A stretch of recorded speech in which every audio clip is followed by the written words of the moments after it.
And we have to have the conversations about Mennonites also. We have to have the conversations about different types of Anabaptists. Right, because everybody just assumes when you see a head covering that or a plain looking person, they're Amish. Right.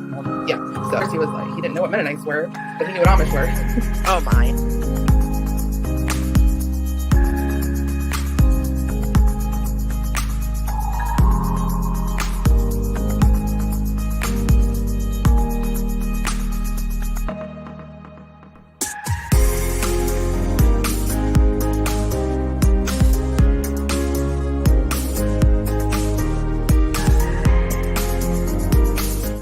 Good morning, friends. So we are gathered here today, and before we get started, I have to say this. Live stream may discuss trauma of all sorts to include all types of abuse. Viewers and listeners may find it unsettling and triggering. The guests on our live streams reflect a diverse set of values, morals, and ethics that may not reflect the morals, values, and ethics of the Misfit Amish. If this live stream causes you distress, please seek support from your trusted folks and qualified mental health professionals as needed. And also, if it causes you distress, please cease listening until you're able to listen again. With that being said, I'd like to welcome Lori, Jess, and Stephanie for discussion about ignorance is not bliss. Good morning. Good morning. Good morning. Would y'all like to go around and tell me how you doing today? A little nauseous. Nauseous? Yeah. What's making you nauseous? The content of the book that we're going to discuss today. Okay, that's fair. I feel a little nauseous about that myself, but not the fear. Never fear. Look, I have my trusty coffee cup that talks about medical coders, and number one is a person who solves problems you don't or can't. I'm just saying that's what medical coders are. I love it. Or also we're people who do precision guesswork based on unreliable data provided by those of questionable knowledge. So just keep that in mind. As a therapist, I'm not sure how to feel about that because I might be one of the questionable knowledge. Well, I feel like however you write in a patient's chart, that's what makes us feel like it's those of questionable knowledge. I think that's fair. I've read enough charts to agree with that. Okay. I take it. But I got my trusty cup. It's helping me feel less nauseous. I have What about the rest? Donuts, so that's Oh, there you go. Have your donuts. Oh, you got your cup too. It says psychopathic on it. It's from a trail run. Oh, okay. Oh my gosh, that's awesome. So we got this. What about the rest of you? Jess? Go ahead, Jess. I read a couple pages this morning and I was really tempted to throw the book across the room. So you're in good company. Okay, fair enough. What about you, Stephanie? I have basically read the whole thing. And I'm in the nausea club. Team nausea. Team nausea. I'm glad we're discussing it because I can only imagine how much trauma, the fallout just from this book. I mean, sacred subjects across the board. Yeah, this thing. Whew. Here, let me make sure the camera sees it. Very messed up. Well, I mean, I'm glad y'all are here to have this discussion, but also as much as this subject makes us nauseous. Good morning, look at the trees. As much as this subject makes us nauseous, it is really critical that we do discuss it because for many of us who grew up in a variety of different types of Anabaptists, so I lived in 4 different Old Order Amish communities, and I lived in an Abe Troyer church. Lori was in 2 different, or at least 2 different Mennonite churches, and Jess, I know, was Charity and something else, I think, which is, if for those who don't know, how did you describe it, Jess? Like, Charity was like a group of like various Anabaptist people come together. Yeah, there were lots and lots of different people, lots of different types of Mennonites. There were even some ex-Amish. Yeah, it just kind of caught everyone. And then Stephanie was more of we called them liberal Mennonites. That's And been good. Institutional, whatever. institutional. Somebody's got a background noise somewhere. It's you, Lori. I'm the problem? I don't. Yes. It's the blue hair. Oh, Lori, it's so pretty. I love the blue hair. It's great. It emits sonic vibes. Yeah. I don't know how to make. Is it better now? Yeah. Yeah. So I don't know what to do to fix it. yeah. So anyway, so my point in bringing that up is like we're looking at this as survivors from different groups of Anabaptists, because what has happened is that so Amish have these newspapers called The Budget and Die Botschaft. They also have Pathway Publications, which is like Blackbird Bulletin, Young Companion, Family Life. I think there's one more. I can't remember what it's called. But regardless, they have these publications, and since then, they have been advertising these booklets inside of these different publications. And because sometimes different brands of Mennonites or Anabaptists may be also reading those, what has happened is that some of those beliefs have affected survivors from many different communities. So, for us to have an open discussion about the contents of these books, when we're in this type of environment, everything is directly in front of us. There's no space for us to actually think about or consider these values necessarily, especially when we're actively in abusive situations. So here, when we talk about it, we're no longer back there. We're no longer there where the abusive is actively happening. And so we can look at it from a fresh set of eyes, so to speak. And because we've also done a lot of trauma work, I mean, Lori's a trauma therapist, Stephanie is like the head of an organization, and Jessica is a teacher, and I'm a life coach, look, and a medical coder because we're special like that. But regardless, like we all have like found different ways and we've had different experiences. And when we come together and we discuss this, we can look at it through a different lens. And when we look at it through a different lens, my hope is that survivors who hear this are able to consider some of the things that we bring up, but also know that they're not alone in questioning some of these things. So, with that being said, for those who don't know, and if you're new to this type of channel, this booklet is the second booklet from a set of booklets written by an Amish minister, published by Pathway Publishers. It's called Ignorance is Not Bliss. And now I open the floor to whatever y'all want to talk about this booklet for. Stephanie, I really thought your Facebook post kind of was a really good synopsis. I don't know if you'd want to share like the little paragraph synopsis that you wrote. I have it pulled up if you want me to read it. You're muted. You're muted, Stephanie. Sorry. Yes. Would you mind reading it? I don't have it immediately in front of me. Yeah, I can do that. I just thought it was really, really good, and I couldn't word it better myself. Oh. This is from Stephanie. Ignorance is not bliss, makes me unbearably sad. It's obvious that it's an artifact of a culture in which sibling incest, sexual aggression, and developmentally abnormal sexual activity between children is so endemic and widespread that well-meaning adults are at their wits' end. And I just thought that was like if you could like summarize the whole book in one paragraph, that was it. I would agree. Yeah. Yeah. Yeah. Any further thoughts? I know. I can elaborate on that a little bit to open things up if that helps. Go ahead. So I think it's probably like for people who are watching who have never read these, that it might be difficult to know, okay, what is the purpose of this book?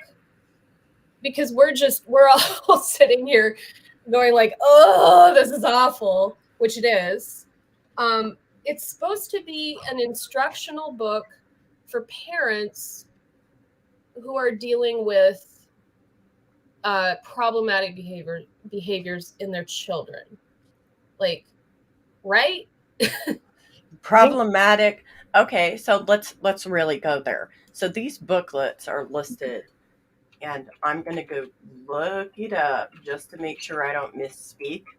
But I believe they're listed in the Mennonite Historical Library at Goshen College as Amish sex education booklets. Like, I'm looking it up to make sure I don't misspeak again, because I'm not trying to misrepresent what they have listed them as.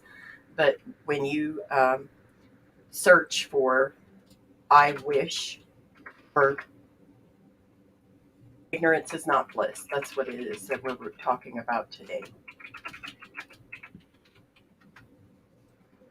It comes up, and when you click on it, it says Sacred Subjects Sex Education Booklet 2. This is booklet 2. Yes. Is the first one, I wish I could have confided in my parents. Okay. Yes. Well, So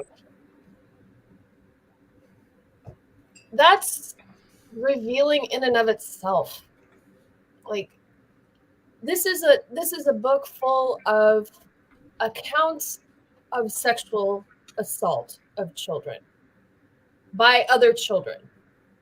And like, to be clear, there's also some stuff mixed in there that strikes me as like developmentally normal. Like, it's not actually the same thing when like a 2-year-old tears their clothes off. It's not the same thing as when a 10-year-old pretends to be having sex with a 6-year-old. You know, I mean, like, just to be randomly like, there's no understanding of like developmentally what's appropriate for kids, and there's no understanding of abuse of power, and nowhere in here do I see questions about like, if children are behaving this way, how are they being treated by adults, and how would we go about finding out that information?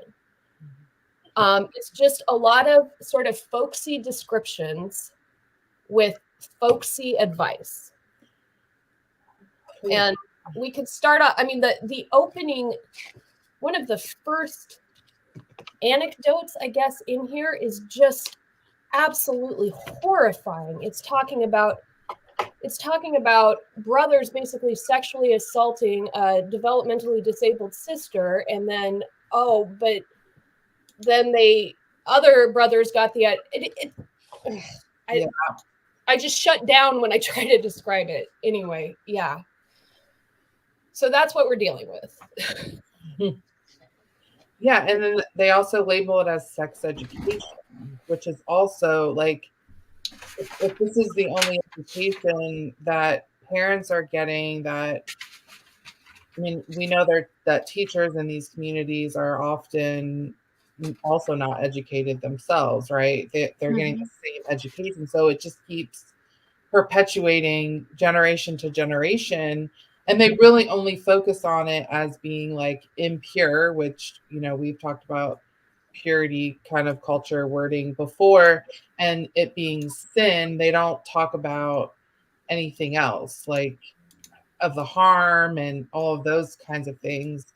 And then, of course, as we get further into the book, then they're punishing people with, like, you know, spanking and things like that. So you're beating your child for something that is, it just, instead of, it just all is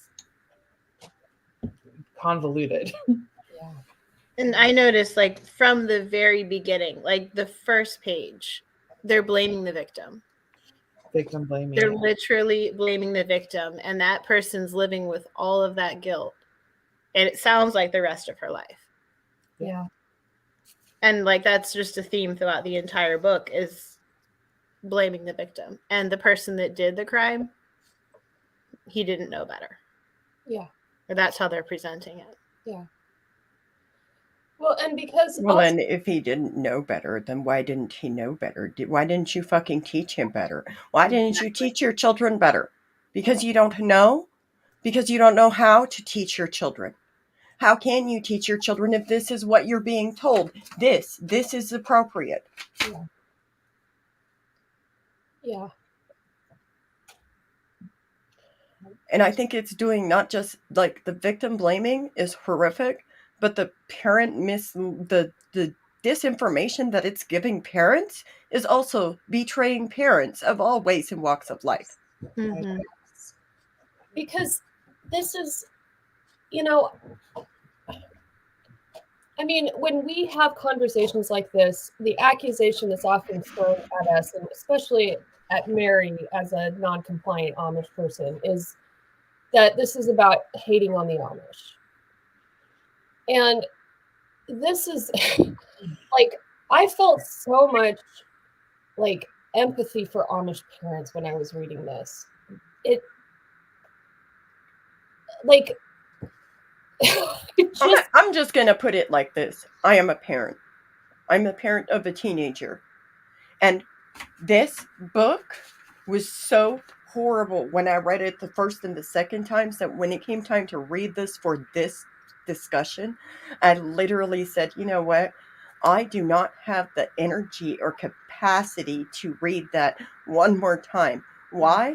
Because, for example, it's telling parents, and I don't even remember what page it is, but I know I highlighted it and I know Stephanie talked about it. But it's telling parents that if your child reoffends, you haven't spanked him hard enough, and you need to go get him and whip him harder. I bet a good whipping would take care of that. Yeah. Yep. That's what I was referring. And I couldn't read that yet again. It's like that is section. Imagine being a parent and looking for other ways to teach your kid and your kids and trying to break the cycle of violence that you experienced as a child. How are you supposed to break the cycle of violence if the very thing that is purported to be helping you is telling you to be violent towards your kids? And not just spank them. You should whip them. Yeah. Yeah. That was disturbing. Yeah. So I don't know. I guess like that part just really, really, really hit me in the guts as like something that, and I've talked about this. I've spanked my child and I deeply regret that. That is not okay. I've also talked about the messages of society around you in general, outside of Amish culture, that teach you that you must whip your kids. Oh, when your kid has a meltdown at the grocery store and you have somebody telling you, oh, yeah, all that kid needs is a good whipping. A good, just tap that hind end. Like, they have so many people who think that it is acceptable to sit there and just hit your kids for everything. Well, so isn't it larger than just Amish society or Mennonite society or Anabaptist society? It's the entirety of our society. It has this issue, and they keep doing this and keep perpetuating cycles of violence because they fail to understand that you cannot effectively break the cycles of violence by continuing to perpetuate the very same actions that led to the cycle of violence in the first place. Okay, I'm done.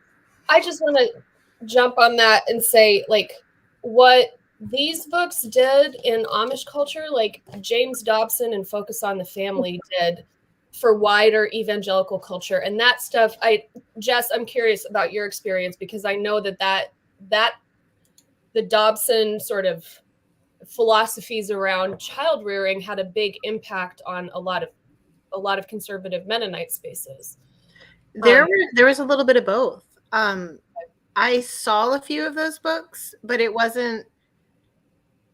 I think it was more of some of the English people that came in and converted that would bring them, and then they kind of caught on in the church. But yeah, we had a little bit of both. Like I grew up on these, and my parents, taught us, learned from those. But then also, as I was older, we started hearing some of the Dobson stuff and some of the other books. I don't specifically remember the titles right now, but yeah, we had teaching from both of them. And I want to point out something else that's also in this book on page 28 that really, really, really upsets me. Note, a minister from Iowa who reviewed the manuscript of this booklet had the following comment on this part. I think it would be very important that cleanliness be stressed to parents and that the foreskin be pulled back and washed. I personally recommend circumcision. If the foreskin is tight and not cleaned properly, it can irritate and can cause the masturbation habit very young.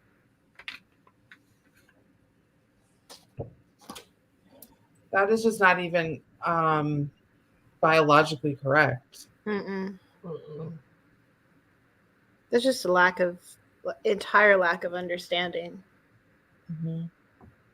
So what would we tell parents? How do we tell parents to teach their kids as opposed to that? And what do we tell people as opposed to that? And is it any wonder like how many people in the world alone believe that? We grew up with Dobson and all of that. I don't remember these books, so I'm guessing we didn't have them unless my parents didn't choose to share them with us. But we definitely had the Dobson stuff. I definitely remember that. Yeah. So maybe as I said, the sacred subjects are more of an Amish thing, but they've leaked over into other Anabaptist cultures. Yeah, I'm sure that there are Mennonites who use them as well. Just yeah, we must have been slightly more liberal or something. What did MCU USA use, Stephanie? Oh, there's nothing standardized. It depended on the church. In the 90s is when I grew up, So purity culture was blossoming in wider American Christianity. And let me put it this way. My experience, just for clarity's sake, I didn't actually grow up in Mennonite Church USA because Mennonite Church USA didn't exist when I was growing up. Mennonite Church USA was formed between the General Conference Mennonite Church, which is what I grew up in, and the Mennonite Church, which is further east. Whatever, that history is not interesting or important. But when I was a teenager and a young adult, there was recognition that churches should be talking to kids about this, but nobody actually wanted to. The entire the denominations were just immobilized by disagreements about how they should do this. And what often happened is they would outsource it to evangelicals who were more than happy to talk about it because they had all this purity culture stuff to push on us. So I would say I didn't grow up being brainwashed with this stuff because, it wasn't really my parents' jam. I lived with my spouse before we got married, and we did not get judgment or hatred or anything like that. There was never an expectation that I needed to stay a virgin or any of that. But did I hear it in church or when I went to church camp? Yeah, sure. I heard people who were reading Dobson and trying to get the liberal Mennonites to pay more attention to this very important information about how our kids can stay pure. So I did pick up on it. Just not nearly as heavily as what the three of you experienced. Fair enough. Thank you for sharing that. Just so people understand, we all have vastly different backgrounds. I think it's very interesting to understand how the different varieties have like different brains of teachings and how they can sometimes overlap and sometimes incorporate other beliefs that are more mainstream compared to like what others grew up with. And so that's really interesting to understand too. Kind of like you have to look at like each denomination in each church is kind of like they probably have their own standards. So you should probably ask, not assume. Yeah. My opinion. I did have another part of this book that really stuck out to me on page 39, where it says, if other children tell you to keep it quiet, do not listen to them. So now they're placing the burden of preventing child sexual abuse on a child. If you help to keep something like that quiet, you will be punished right along with the children who are doing it. Oh, so it's all the children's fault. That is something that we spank for and spank hard, just like you do when you do something, just like we do when you do something like telling a lie. But if other children do it and you do not take part and do not help keep it quiet, then you will not be punished. That kind of leads into what another thing I was gonna say that I noticed was just the secretism. Like somebody said something about one of the stories, because again, this book tells a lot of stories, as we've talked about before. And that's really a common way that Amish relate to religion. Like something about if I had known that other people went through this or something, and I thought, yeah, there's all this on top of everything else is the secretism. Everything is so secret. We don't talk about it. Nobody talks about it. And I think there was one of the stories when the parents went to another parent for help because the siblings had sex with each other. Yeah, I want to talk about that one. Yeah, and then the mother was like, "What will people think about us?" And it made me sad that that's what they worry about, and that's why everything is. And then now you're like Mary just said, you're placing that burden on the children to keep it a secret, and that's how these things are perpetuated. Because I know for myself, I shared in one of the lives I did that I was a victim as well, and I didn't know other people were going through. I had no idea. And that this is how it's able to be done.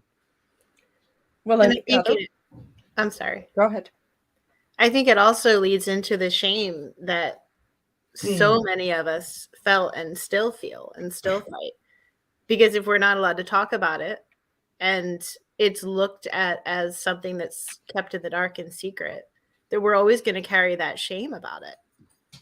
Right. And because you're not pure now, because they put so much of emphasis on really the women, a lot of times the girls, and so then therefore what man would ever want me now, right? Like, and of course that's the end all be all to marry well.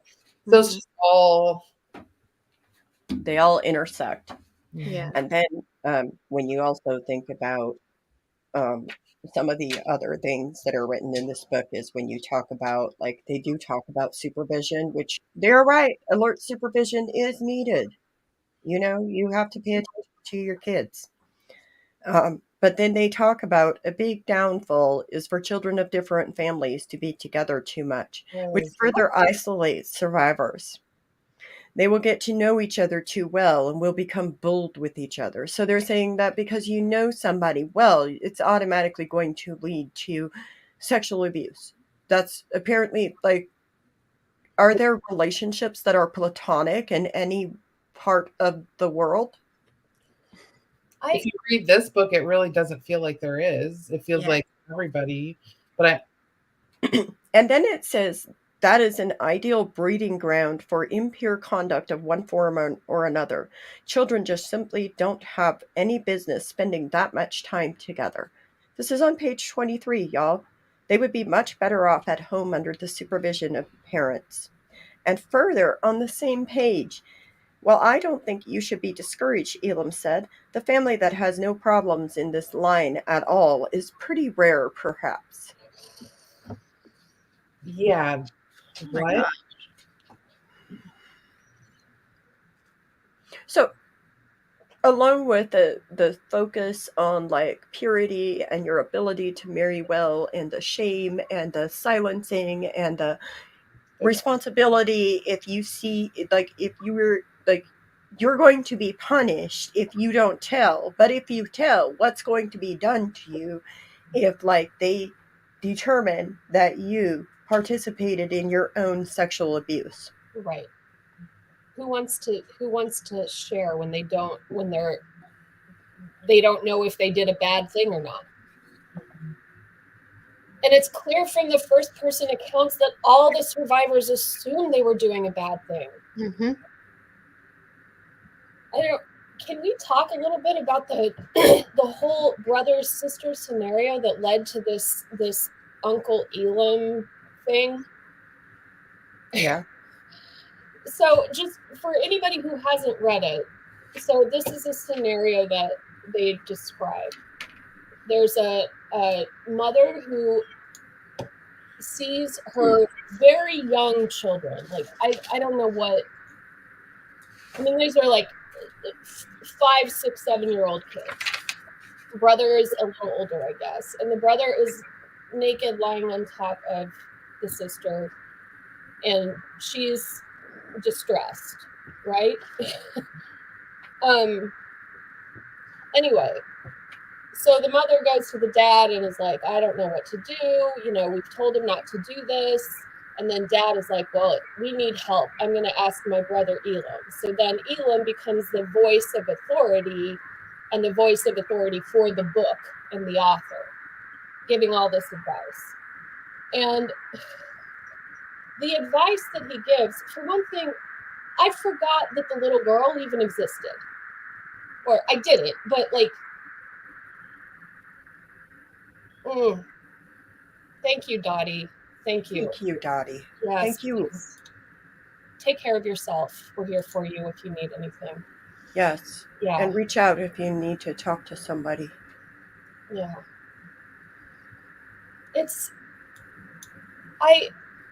When I read this section, because it's all about, here's how you discipline this boy.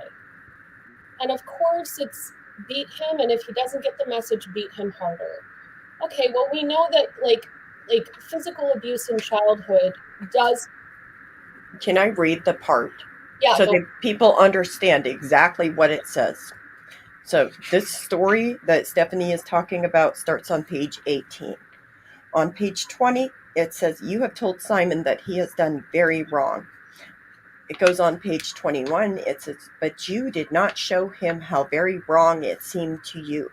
I suspect that if when you were finished that first time explaining things, that if you had taken a little whip and warmed his bottom real good, it might have soaked in better.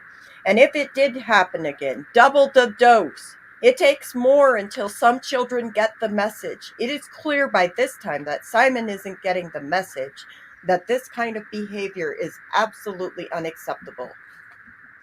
Thank you. So I don't want to dominate this part, but no, go ahead. I have some thoughts. Go ahead. I just wanted people to know exactly what they said word for word. Yeah. And where to find it if they wanted to check up on what we're talking about. So I'm a survivor of childhood sexual assault. Not like serious repeated abuse, but repeated assault from kids I went to school with. And I thought about, when I was reading this, okay, so I don't know if anybody ever talked to the perpetrators of what happened to me about why they did it and asked them, what were you doing? Because I don't recall any adults ever being looped in. But I was thinking, what do I wish, looking back, looking at like the little girl that I was going through what I was going through, what would I wish that responsible adults would have asked those boys? And that's where I started, in like looking at this and being like, okay, this boy did something that he really does need to learn he can't do. And let's like we need to talk about the neglect of the sister, the girl child here too, because she's not part of the discussion at all. Nobody's checking up on her. Nobody's asking, did he put his penis in you? Nobody's asking her like basic questions about what happened. You know, without judgment, obviously. Like,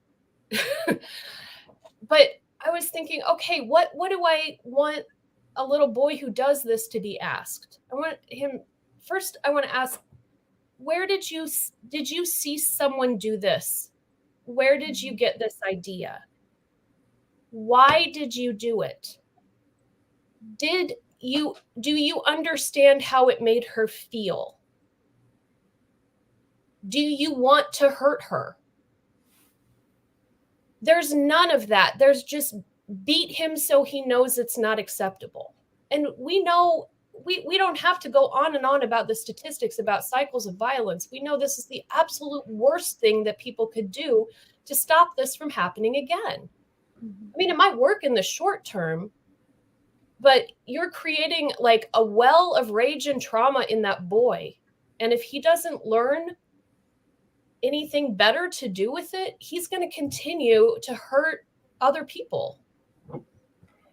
And he's never going to understand the consequences of his actions. Yeah, and it's going to truncate his ability to empathize and to see women, for starters, and girls as human beings. Yep. Mhm. And I think Lori was trying to say something. Yeah, sorry, I didn't know. I forgot I was muted because my computer keeps causing problems.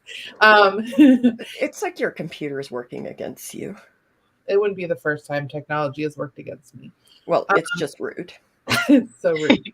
But it also creates shame in him. Like, I also see that, and like, honestly, what you said, like, really, that I felt that. Like, I wish I had said that to all people. And because you're right, like when there's abuse, is a lack of empathy. But when the way that they discuss treating him is going to create shame in him, and shame is not a motivator. It's not healing. It's not going to help someone want to be better.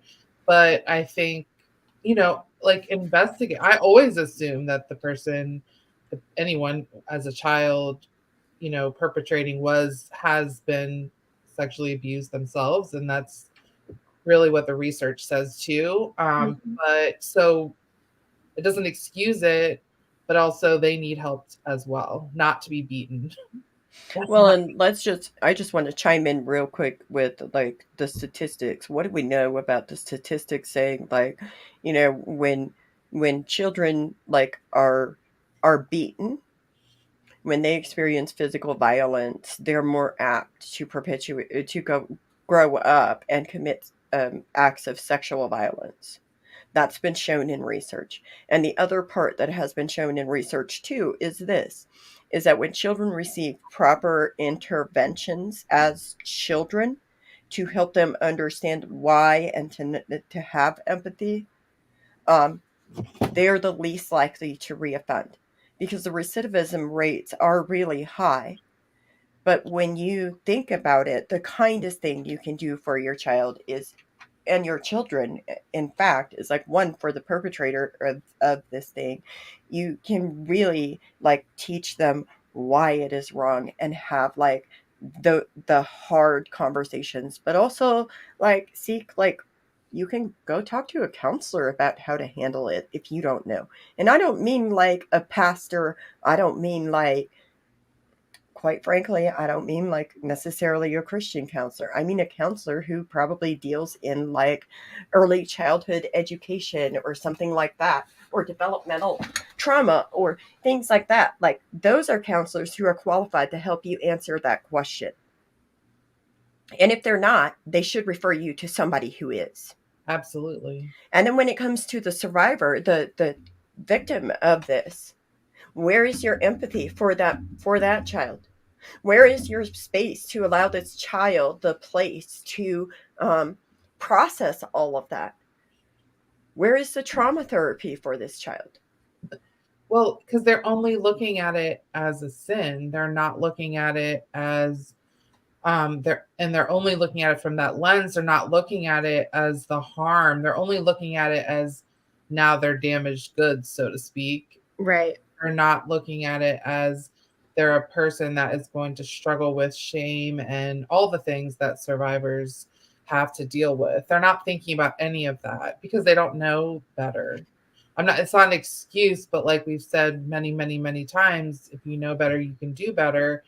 And if this is the education that's being passed down generation to generation, then that's all they know. Yeah. So I guess, like, on one hand, part of the goal of having this conversation too is to humanize people.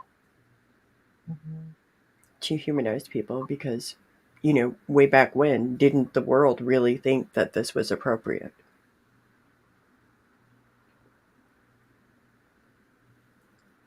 And there's still lots of people, English people, who think this is appropriate. Mm-hmm.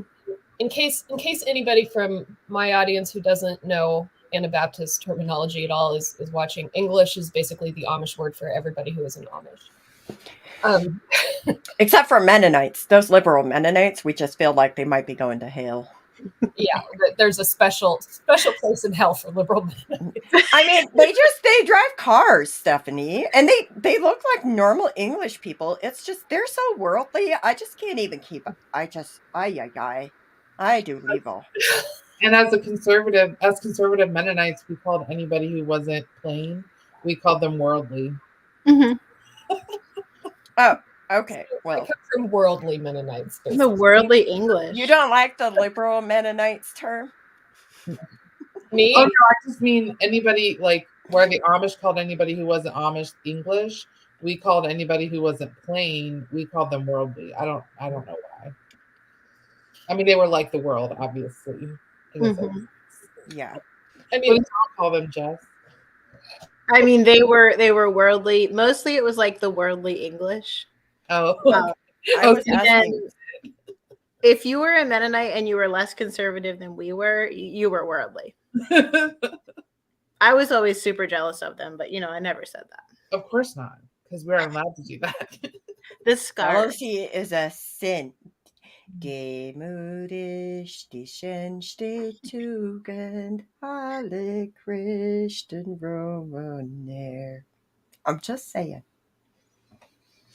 I'm really judging over here in my older Amish.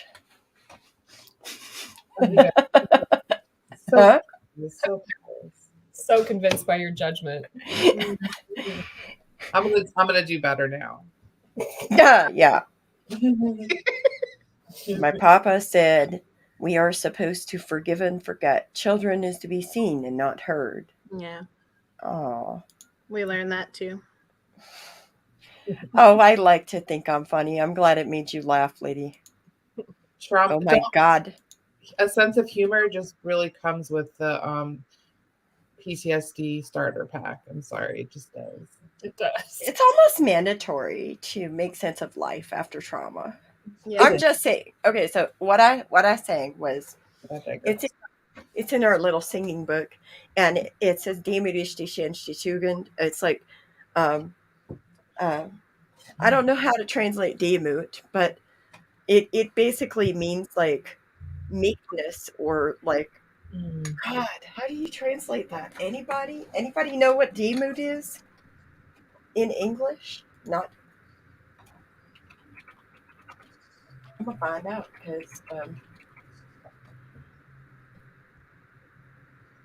it's really funny if you understand what it means, because it kind of means like humble and meek. Oh, one of our listeners has got it. Humble and meek. It's the best. Like, Tugend is like your God, why can I not English today? Y'all are too worldly, and it's like I'm regressing. That's what's happening. That's awesome. Your attributes, your qualities. So being humble and meek are your best qualities of every Christian everywhere. And you're giving yourself over to those rules, even if they were made by man. Mm-hmm. Thank you, lady. Thank you. Anyways, here we are. Yeah. That's totally off topic, but yeah, I got to sit here and judge on my Amish pedestal because we are the right ones. I'm learning from the best. This is a time-honored Anabaptist activity across the board, you know. Mm-hmm. It's true. We really do that. Oh yeah, everyone is. There's a joke that is really specific to the two denominations that made up Mennonite Church USA, but I still think it'll be relatable. Like MC USA, who are like, well, the General Conference people, when they disagree, like when they disagree about something between one church and another, the attitude is, well, we don't agree with that, so we're gonna, do our thing over here. With the old Mennonite Church, it's God disagrees with you, so we're gonna do General Conference, we're like, we might think God disagrees with you, but we're going to keep it to ourselves and say things like, let's agree and disagree in love and all that bullshit. And over in Old Mennonite Church area, it's, no, you're going to hell. Mm-hmm. God disagrees with you. Oh. Form a new church far away from you and your worldly stain. And we're going to break off and change our clothing so that you can tell.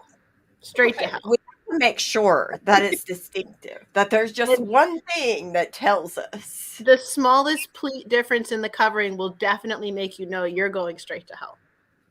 I was real. really asking. Especially if you do the Til Death kappa. Oh, yeah. Go It definitely, like, they're definitely looking for that to find out if they're going to hell or not. Wow. Yeah, like for us, like it really was those like the one community I lived in, those two-way. So let me show you something. For example, if you look at this covering, I don't know if you can see it really, but it's really finely pleated in the back. Oh yeah. And then you see this line that goes across. You see that? That's called a Til Death. Okay? That's 2 ways pleated. And that is sending you straight to hell. There's do not pass go, do not collect $200. You're going straight to hell. You could straight to jail. You could always tell if you were a little bit elevated, like you were more holy, if the material that you made your covering with was less see-through than someone else. You were definitely like, you were moving up in the world. Yeah, no, we can't have that. It's so ridiculous now that I think, oh my god. Or if you have your cape extra wide in the back, you won't stay Amish, you'll go to the men. Yes, thank you for that one. So anyways, what does all of this have to do with this book? I think one of our listeners has it hit the nail right on the head. So much control. Yeah. I mean, there's so much fear of exposing your children to the wrong people or ideas in this. It's just absolutely soaked in fear. I was thinking about that as I was reading this. I was kind of thinking about like my younger childhood, like 5, 6, 7, 8 years old.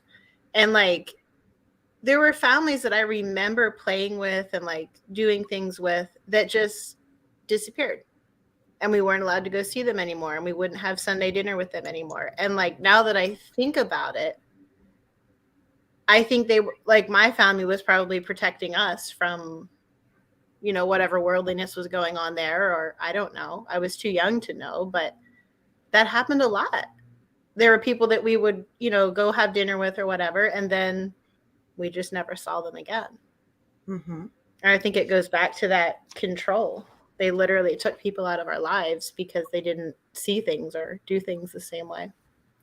Because they were too worldly, or because they were too English, or like one of our listeners also shares, I feel like this exactly happened in our home with another family. We would always get together every other Sunday, and all of a sudden we had to stop hanging out. So for those who are not familiar, I don't know about Mennonites, but all of the Amish communities that I lived in and the ones that I've visited, all of them, we only had church every 2 weeks. So the in-between Sundays is when we would go visiting. And I myself had somebody that like a family that we would go visit in between Sundays a lot, and that all of a sudden stopped. Mm-hmm. And so that's really difficult as children to process that, because like, why? These are people that you love and that you care about, and you don't really understand what's happening or why. Like, why are you no longer allowed to like hang out with these people or be around these children who make you feel like you're seen and you're heard? And like, there is a friend, like, there's one person I write about in my book actually, who really was like that family's kid. And like, the truth is that I will probably never stop remembering how much she showed me kindness in a world that did not show me kindness, and how it felt having that removed from me. One of our listeners says, if you feel totally broken, you have to give your broken pieces to the Amish. No matter how broken, you have to stay Amish. That is how I often feel. My belief is you give the pieces to Jesus. Yeah, that's what they pressure you. That's what people get pressured into doing, because of that fear, because of that control, because of that violence.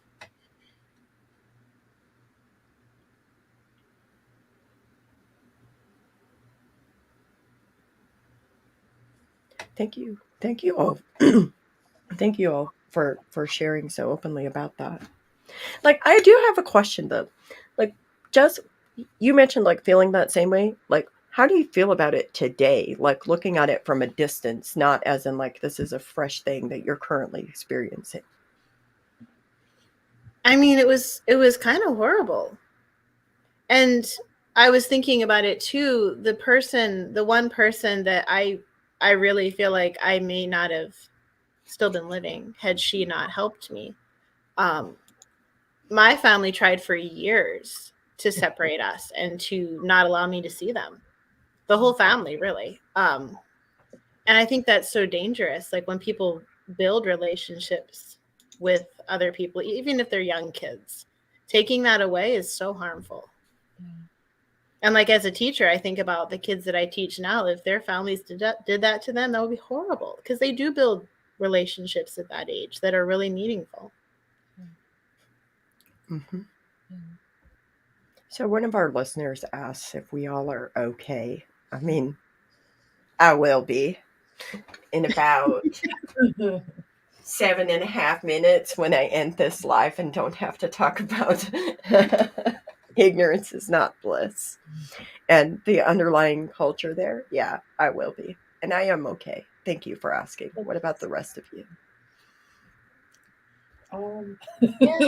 Nobody can hear you nod your heads, y'all. Oh, that's right. We're not an Amish church, okay? Like, women can speak here. Oh, that's awesome. I'm okay, and I have a good support system. Yeah, I have a therapist.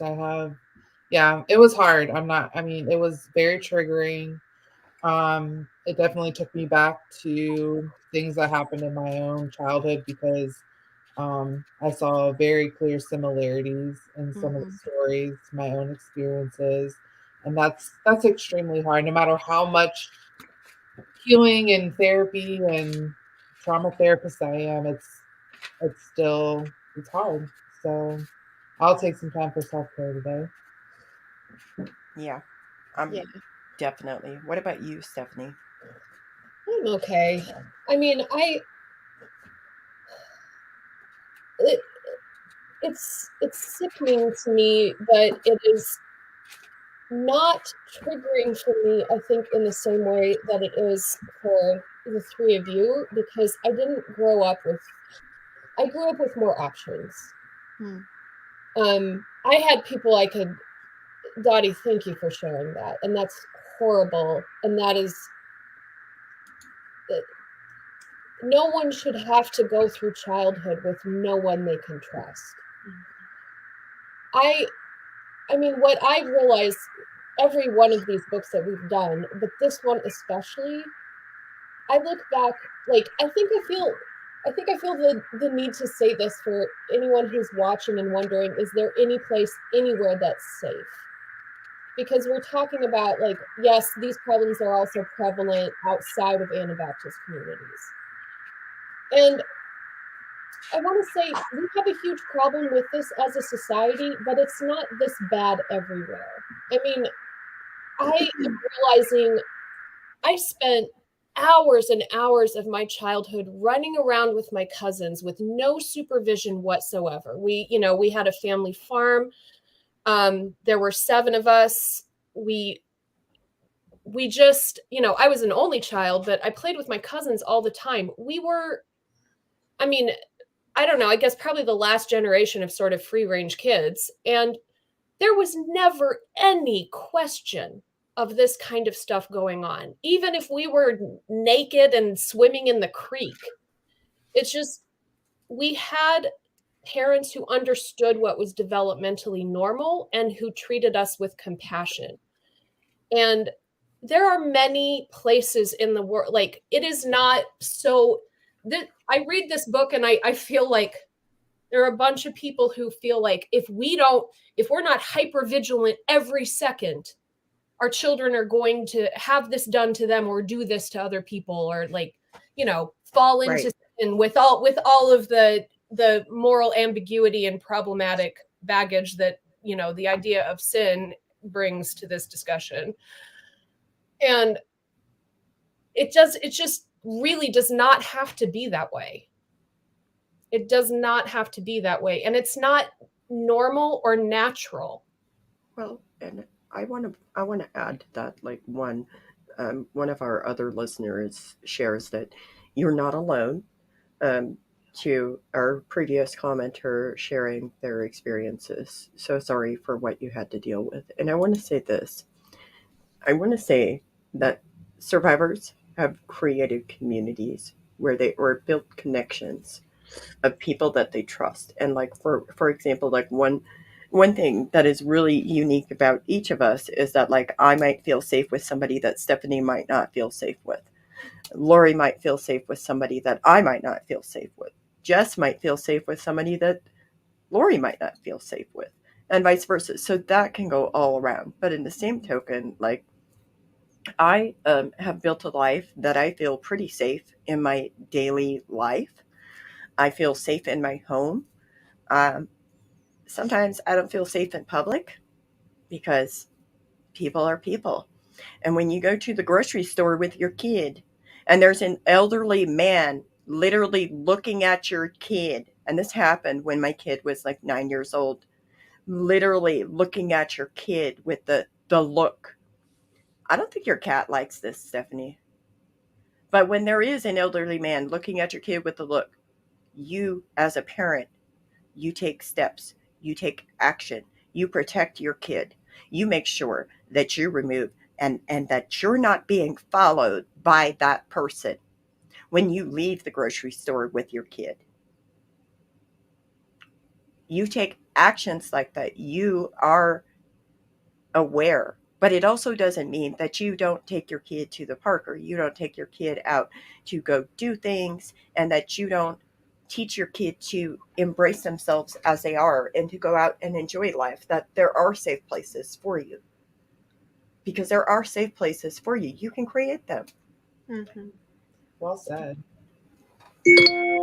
So, with that being said, if each of you wanted to give like a 30-second spiel to somebody who comes from your respective backgrounds, we are open for that.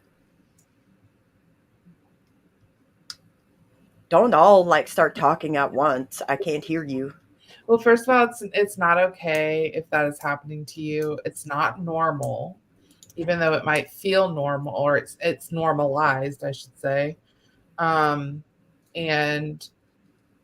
it's not a sin to tell someone. In fact, you should tell someone. And there is hope. You can heal from trauma. Like Mary said, you can create your own safe spaces. And one thing about survivors is they have a really good instinct of who's safe and who's not safe pretty quickly. So there is hope. Find a therapist, find trusted people, tell someone, tell anyone, tell someone. Jess? I was thinking about what I wish I would have been told when I was going through that as a child. And I think if someone would have told me that it wasn't my fault, I didn't have to feel dirty or guilty, it would have made all the difference for me. So I think that's what I would say. It's not your fault. You're not at fault. You're not dirty. You're not guilty. Your life is not ruined. You can have a life after abuse. Stephanie? Sorry about the feline distraction. I think I would say to people coming from my background, which is assimilated liberal Mennonite, MCUSA, MC Canada, we can look at plain Anabaptists and Amish and, be appalled. And, we should be appalled, but we have these problems in our own churches. And I work with survivors from liberal Mennonite backgrounds constantly. And our churches do, I say I'm not part of one anymore, but this is part of the reason why. Our churches do less overt versions of this, and our churches and our institutions are incredibly cruel to survivors. We need to stop pretending that Mennonite institutions are some sort of oasis from the problems of abuse that are prevalent throughout our whole society. We have to stop doing that. And we also have to stop posing as experts on plain cultures and recommending stuff like this without reading it. We have to stop doing that stuff. Yeah. Ooh. And y'all got some powerful points to make. Thank you. It's really important. I would like to say, like, if you come from an Amish or any type of Amish background, like really, or if you're anybody who has experienced childhood abuse in any form, shape, or way, like, just know that it wasn't your fault. You deserve better. And also know that your life isn't ruined, like Jess said, and you are capable. You are capable of making decisions. You are capable of building a life that actually serves you and building a life that holds a lot of meaning for you. I believe in you. And I want you to know that there are people out there who will support you. There are people who will care about you. It's just a matter of finding them and connecting with them. And you can do it. I believe in you. Furthermore, this is going to conclude our discussion of that booklet, unless y'all have anything to add to it, because I don't particularly want to discuss that booklet anymore. But the next booklet on the list is going to be To a Girl of 11. So how do we feel about that? Should we discuss this booklet more, or should we move to a Girl of 11? I feel like that one might also be similarly nauseating. I know it is because I've read it. It's your choice. Everybody gets a vote. I'm definitely good with moving past this one. Yeah? Okay. So it is To a Girl of 11. And we will determine when we will do that, and we will let you all know. Thank you all for joining us. Thank you to our Patreon subscribers and to the Misfit Amish for bringing us this. I hope you all have a fabulous, wonderful Sunday. Go forth and be blessed.